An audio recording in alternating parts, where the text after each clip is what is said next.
that this support will continue, as well as pressure on Russia, of course.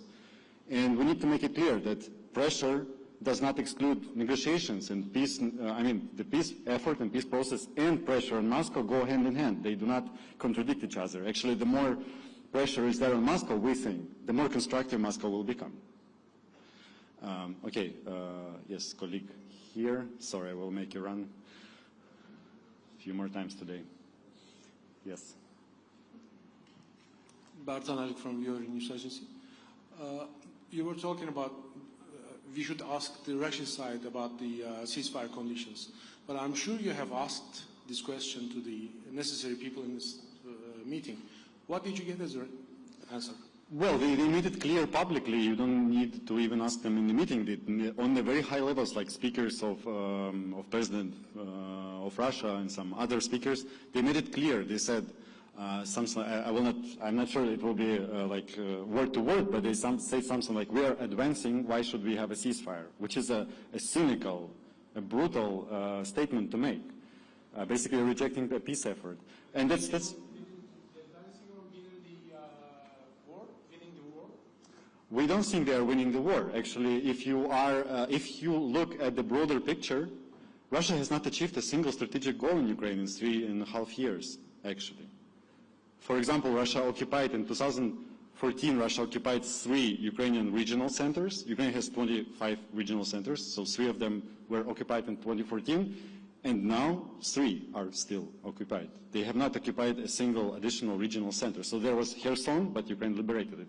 So we think that if you look at the broader picture, it's incorrect to say that Russia is winning and Ukraine is losing this war. This is simply not something corresponding with the facts. Although this is, it's extremely difficult for our forces. I don't want to paint, a bright picture. This is extremely, they are pushing back against a huge army, a very difficult adversary. So it's a very, very difficult situation for us, of course. But you need to, pay tribute to the heroism and the bravery of Ukrainian soldiers who are, pushing back this enormous force. Yes, I promised to you, I think. Yes. Vitaly Shevchenko, BBC. Since we're talking about ceasefires a lot tonight, Russian media are reporting just now, they're quoting Vladimir Medinsky, who is saying that Russia proposed shorter humanitarian ceasefires, lasting 24 or 48 hours to collect the bodies of fallen soldiers and recover the wounded. Can you confirm that this is something Ukraine has agreed to, or whether this is a way forward, possibly? So this is not new. We heard this from them even on the previous meeting here at this place in Istanbul. And also, during the previous 3-4 months, we heard various ideas from Russia. They had this Easter ceasefire, then the victory, the 9th of May ceasefire. Then they proposed this short humanitarian ceasefire. This is not really a genuine ceasefire. So if we are talking about humanitarian pauses on some local places on the front line, you need to understand that this is something that is already happening from time to time. When local commanders agree, Ukrainian and Russian commanders, very local, like on low level, they agree that, okay, let's collect the bodies of the fallen soldiers, for example, and let's have a short humanitarian pause. This is not a ceasefire. This is a humanitarian pause. So for us, it's surprising to see that Russians are trying to sell this as a kind of a ceasefire. In our understanding, a full ceasefire.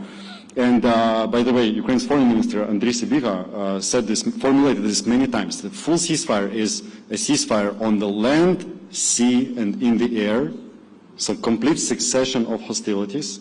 And this is what you call a ceasefire. When bombs do not fall on the civilian, residential areas and civilian critical infrastructure, then you can talk. Because otherwise, how is this supposed to look? The two delegations meet, and then bombs fall on the Ukrainian city, and how does this diplomacy advance? So again, this is very logical to have a full ceasefire. And these humanitarian pauses, this is something that is already happening, and this cannot be called a genuine and full ceasefire. Okay, let's take a few last ones. The ones I missed, okay, you, and then someone else, and I will be going, okay? Before the meeting in Istanbul, Mr. Yermak and Mr. Umerov had a meeting with President Erdogan in Ankara. What was the aim of the meeting and which messages Ukraine delegations brought to the table? This was a very important meeting with a person who holds a lot of opportunity in his hands to solve issues. And we really appreciate President Erdogan's leadership, his strengths, his resolute commitment to norms that we all share, to Ukraine's territorial integrity. And we think that his role in various peace formats and efforts is very valuable. We remember how President Erdogan helped facilitate the Black Sea grain deal, for example, and it worked. It helped in the first year of this brutal war, helped restore the maritime trade and grain supply. We see how much effort and time he invests now into trying to, advance the peace process. We are grateful to President Erdogan, to Turkey, for these efforts, for providing this excellent platform for dialogue. Turkey did something that no one else could do, and this is highly appreciated. On this meeting, they had a very friendly and constructive conversation about the way forward, the peace, the ways to achieve and advance the just peace. And we are grateful for President Erdogan for his ideas, for his vision. Yes. Okay, you have already asked, but if no one else wants, then we can take your question as the last one, and I will go. And I take this as an evidence that probably I covered all of your questions that are interesting to you. Yes. Thank you. Just to be 100% sure about something Mr. Omarov said, the 1,200 prisoners that were exchanged, was he referring to the previous prisoner exchange? Yes, he was talking about something that we have already been able to achieve, proving that this format allows to advance some humanitarian issues, and this is very important. So Rustam Umerov was talking about the progress that has already been achieved. And then today, yes, there were also agreements on further exchanges, that they will continue. This is important. This is also a humanitarian result. But more details will follow, not here, not now. You will see them.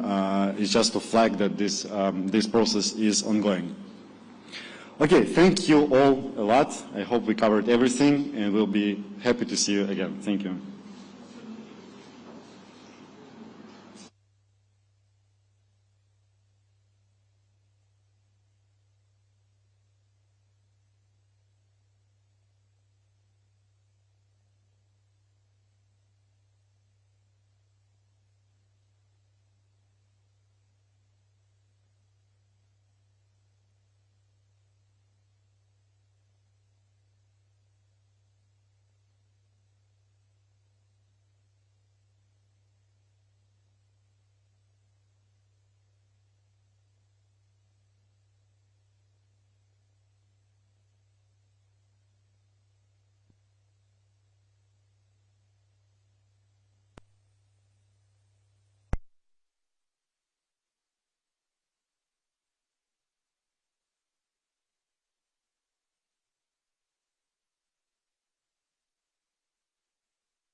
Arkadaşlar geçmiş olsun.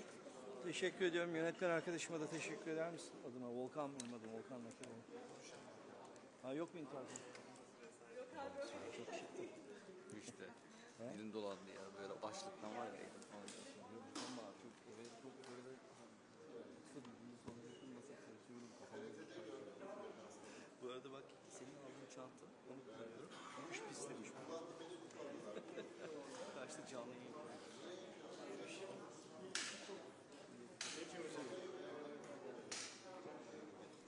Tabii canım.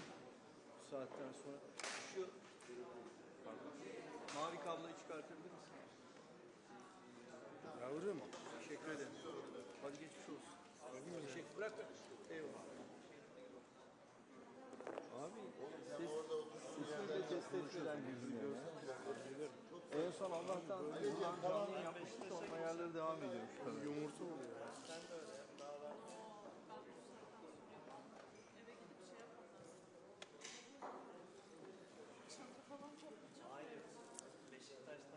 Mehmet Emin. Nereye gitti o? Tekrar aç vermeyecekse öyle yapmam daha mı? Mehmet Emin şimdi buradaydı abi. Dev gibi herif kayboldu. Nereye gitti lan bir dakika?